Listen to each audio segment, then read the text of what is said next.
कला बड़ परिवर्तन इंग्लैंड विपक्ष टी20 सीरीज खेला परिवर्तन ऋषभ पंत को कहीं टीम रे नेला नहीं।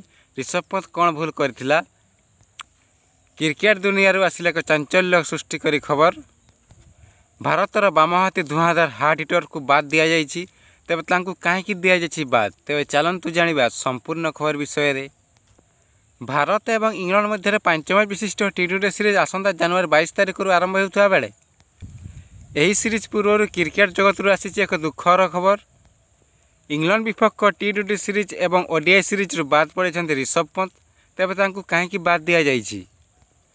यही इंग्लैंड विपक्ष सीरीज रे जो खेलाड़ी को चयन कर परीक्षा करा आगामी वर्ष अच्छी टी20 विश्वकप से विश्वकप जदि यही सीरीज रे भल प्रदर्शन करती सुजोग देवे और नचेत ऋषभ पंत निहाती खेल टी20 विश्वकप 2026 तेणु यही खेलाड़ी को परीक्षा करा तो फ्रेंड जदि हमारे भिडियोटी भल लगी भिडियोटी को लाइक करूँ। भिडियोटी देखिबारु आपण मानक धन्यवाद।